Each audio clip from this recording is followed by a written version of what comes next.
प्रणाम सर, शुरू करने की अनुमति चाहता हूं।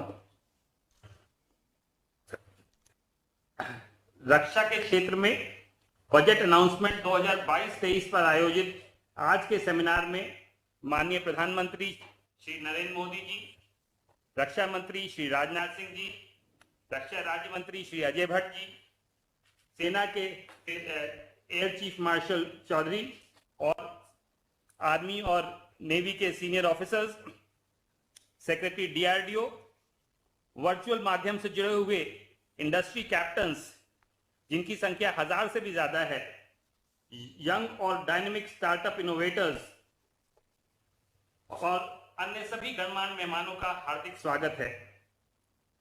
हम माननीय प्रधानमंत्री महोदय को के अत्यंत आभारी हैं जिन्होंने रक्षा मंत्रालय द्वारा आयोजित इस वेबिनार के लिए अपना बहुमूल्य समय निकाला।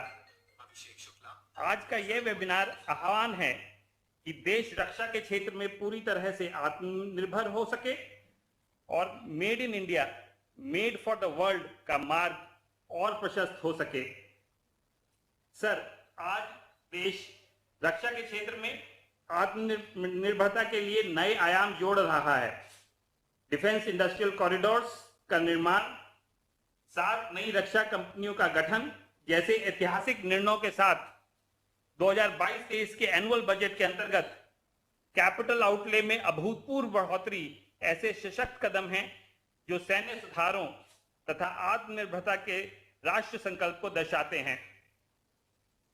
सर, मैं यह बताना चाहूंगा कि डिफेंस सेक्टर में आत्मनिर्भरता को लेकर जो एफर्ट्स किए जा रहे हैं उनके परिणाम भी आने लग गए हैं। ओएफबी कॉर्पोरेटाइजेशन, जिसके फलस्वरूप अक्टूबर 2021 में 7 नई डीपीएसयूज का गठन हुआ था, मात्र 6 महीनों में उनके परफॉर्मेंस में बहुत सुधार हुआ है। मुझे यह भी कहते हुए हर्ष है कि इनमें से एक ने तो पुणे स्थित म्यूनिशंस इंडिया लिमिटेड ने अभी 2 दिन पहले एक बड़े डिफेंस एक्सपोर्ट ऑर्डर को साइन किया है जो पहले असंभव सा दिखता था। माननीय प्रधानमंत्री जी, मैं यह भी कहना चाहूंगा कि डिफेंस एक्सपोर्ट में हमारी कोशिश है कि इस वर्ष हम रिकॉर्ड पहले से सबसे ज्यादा एक्सपोर्ट का टर्नओवर हासिल करें। सर, इस वर्ष के बजट में डिफेंस आरएनडी के रिफॉर्म के संबंध में महत्वपूर्ण घोषणाएं हुई हैं। इंडस्ट्री लेड डिजाइन और डेवलपमेंट एफर्ट्स को लेकर डिफेंस इंडस्ट्री में बहुत एक्साइटमेंट है।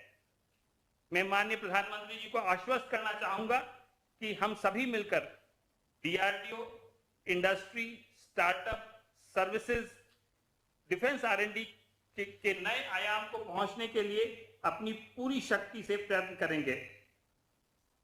अब मैं माननीय प्रधानमंत्री महोदय से विनम्र अनुरोध करता हूं कि आज के कार्यक्रम को संबोधित करके हम सबका मार्गदर्शन करें। माननीय प्रधानमंत्री जी। नमस्कार। आज के वेबिनार की थीम आत्मनिर्भर in defence, call to action. देश के इरादों को स्पष्ट करती है। बीते कुछ वर्षों से भारत अपने डिफेंस सेक्टर में जिस आत्मनिर्भरता पर बल दे रहा है उसका कमिटमेंट आपको इस वर्ष के बजट में भी दिखेगा। साथियों, गुलामी के कालखंड में भी और आजादी के तुरंत बाद भी हमारी डिफेंस मैन्युफैक्चरिंग की ताकत बहुत ज्यादा थी। दूसरे विश्व युद्ध में भारत में बने हथियारों ने बड़ी भूमिका निभाई थी। हालांकि बाद के वर्षों में हमारी ये ताकत कमजोर होती चली गई, लेकिन ये दिखाता है कि भारत में क्षमता की कभी कमी न तब थी न कमी अब है। साथियों, सुरक्षा का जो मूल सिद्धांत है वो ये है कि आपके पास अपना कस्टमाइज और यूनिक सिस्टम होना चाहिए, तभी वो आपकी मदद करेगा। अगर 10 देशों के पास एक ही तरह के डिफेंस उपकरण होंगे तो आपकी सेनाओं की कोई यूनिकनेस नहीं रहेगी। यूनिकनेस और सरप्राइज एलिमेंट ये तभी हो सकते हैं जब उपकरण आपके खुद के देश में विकसित हो। साथियों, इस साल के बजट में देश के भीतर ही रिसर्च, डिजाइन और डेवलपमेंट से लेकर मैन्युफैक्चरिंग तक का एक वाइब्रेंट इकोसिस्टम विकसित करने का ब्लूप्रिंट है।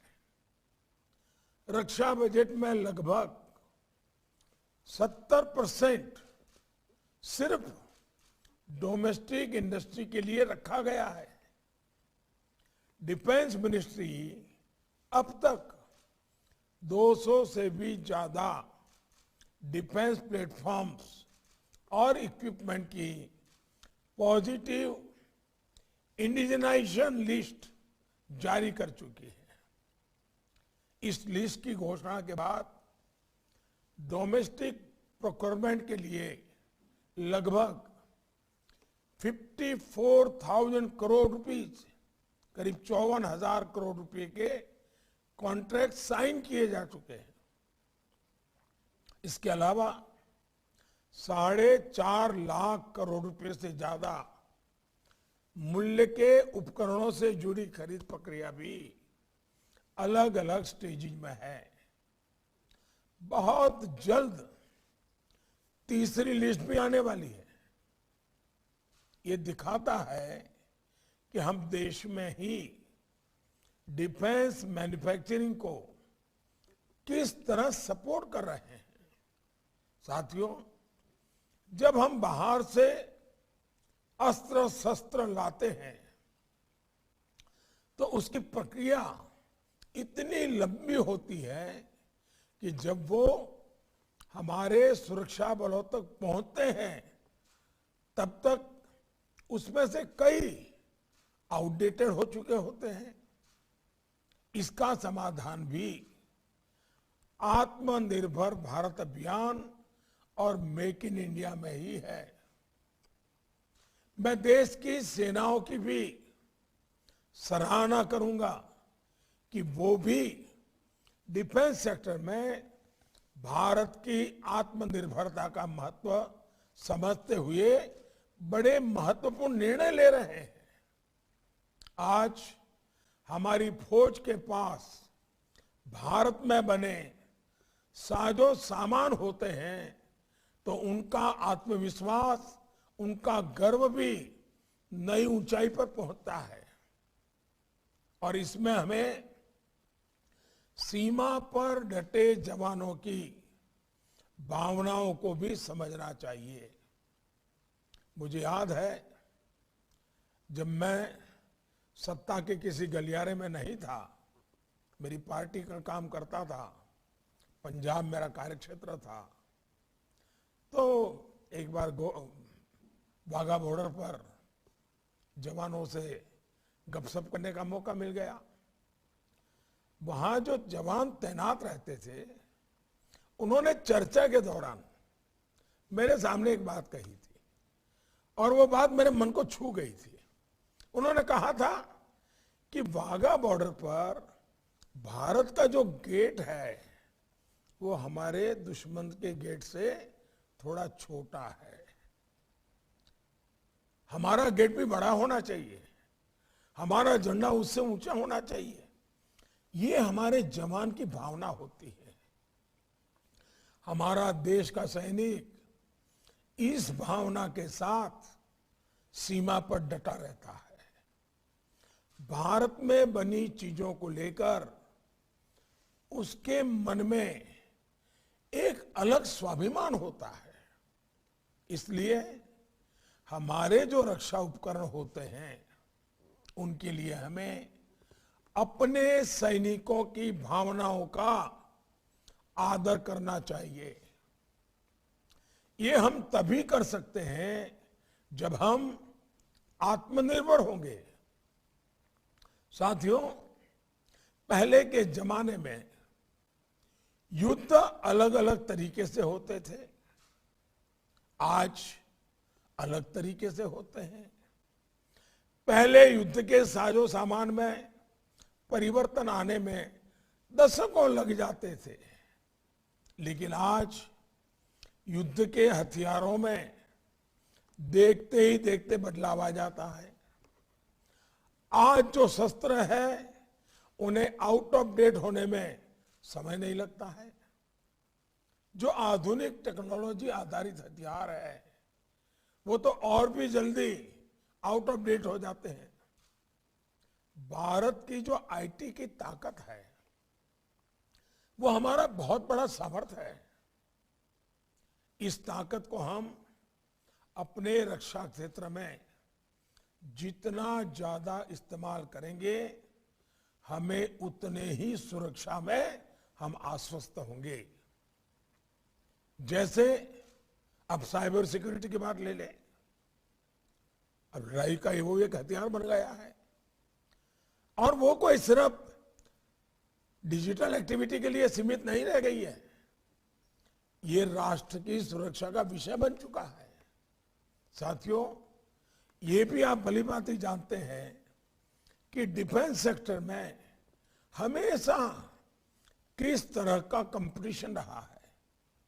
पहले के समय में बाहर की कंपनियों से जो सामान खरीदा जाता था उसमें अक्सर भांति भांति के आरोप लगते थे। मैं उसकी गहराई में जाना नहीं चाहता हूं, लेकिन ये बात सही है कि हर खरीदी से विवाद पैदा होता था। अलग अलग मैन्युफैक्चरर्स के बीच जो कंपटीशन होता है उसके कारण दूसरे के प्रोडक्ट को नीचा दिखाने का अभियान निरंतर चलता रहता है और उसके कारण कंफ्यूजन भी पैदा होता है, आशंका भी पैदा होती है और भ्रष्टाचार के दरवाजे भी खुल जाते हैं। कौन सा हथियार अच्छा है, कौन सा हथियार खराब है, कौन सा हथियार हमें उपयोगी है, कौन सा उपयोगी नहीं है, इसे लेकर भी बहुत कंफ्यूजन क्रिएट किया जाता है, बहुत योजनापूर्वक किया जाता है। कॉरपोरेट वर्ल्ड की लड़ाई का वो हिस्सा होता है। आत्मनिर्भर भारत अभियान से हमें ऐसी अनेक समस्याओं का भी समाधान मिलता है। फ्रेंड्स, जब पूरी निष्ठा के साथ संकल्प लेकर हम आगे बढ़ते हैं तो क्या परिणाम आते हैं, इसका एक बेहतरीन उदाहरण हमारी ऑर्डिनेंस फैक्ट्रियां है। हमारे रक्षा सचिव ने अभी इसका बड़ा वर्णन भी किया। गत वर्ष के पहले हमने 7 नई डिफेंस पब्लिक अंडरटेकिंग्स का निर्माण किया था। आज ये तेजी से बिजनेस का विस्तार कर रही है, नए मार्केट में पहुंच रही है, एक्सपोर्ट के ऑर्डर्स भी ले रही है। ये भी बहुत सुखद है कि बीते 5-6 सालों में डिफेंस एक्सपोर्ट में हमने 6 गुना वृद्धि की है।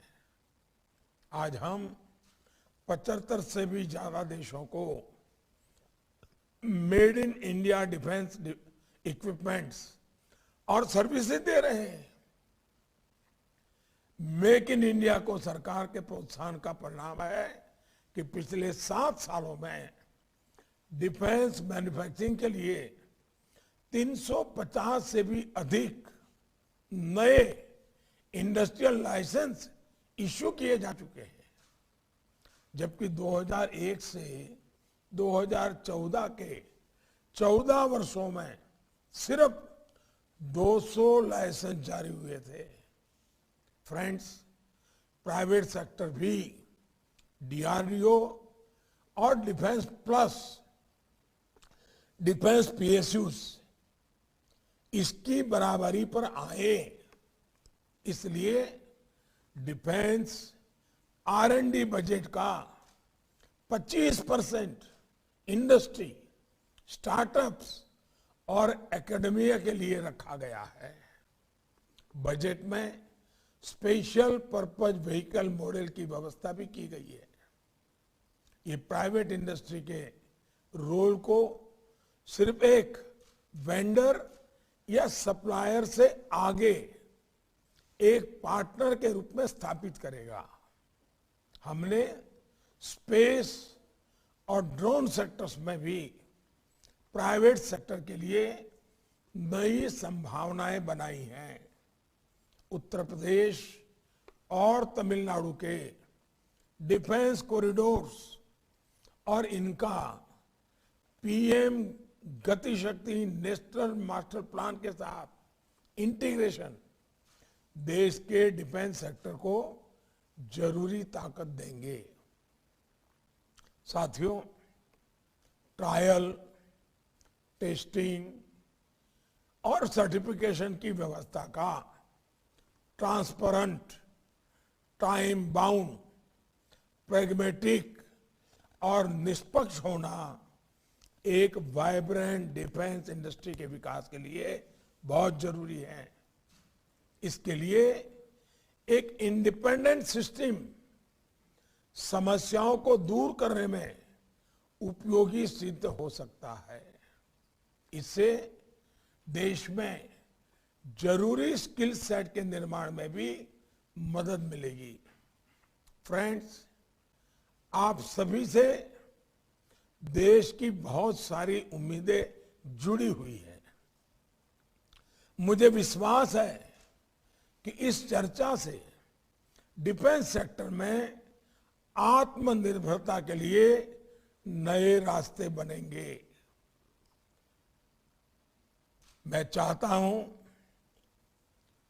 आज सभी स्टेक होल्डर से हम सुनना चाहते हैं।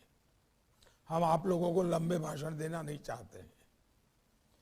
ये आज का दिवस आपके लिए है। आप प्रैक्टिकल चीजें लेकर के आइए, बताइए। अब बजट निर्धारित हो चुका है। 1 अप्रैल से नया बजट लागू होने वाला है। हमारे पास तैयारी के लिए ये पूरा महीना है। हम इतना तेजी से काम करें कि 1 अप्रैल से ही चीजें जमीन पर उतरना शुरू हो जाए। ये जो एक्सरसाइज है ना, इसलिए है। हमने बजट को भी 1 महीना प्रीपोन करने की पद्धति डेवलप की है।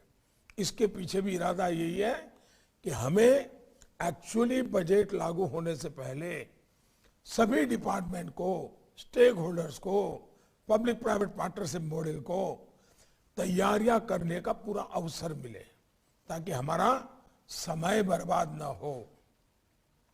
मैं आप सबसे आग्रह करता हूं, ये देशभक्ति का काम है, ये देश सेवा का काम है। हम आइए, मुनाफा कब होगा, कितना होगा, वो बाद में सोचिए। पहले देश को ताकतवर हम कैसे बनाएं, इस पर सोचिए। मैं आपको निमंत्रण देता हूं और मुझे खुशी है कि आज हमारी सेना के हमारे तीनों अंग बड़े उमंग और उत्साह के साथ इन कामों में पूरी इनिशिएटिव ले रहे हैं, प्रोत्साहन दे रहे हैं। अब ये मौका हमारे प्राइवेट पार्टी के लोगों ने खोना नहीं चाहिए। मैं फिर एक बार आपको निमंत्रण देता हूं। मेरी आप सबको बहुत बहुत शुभकामनाएं। धन्यवाद।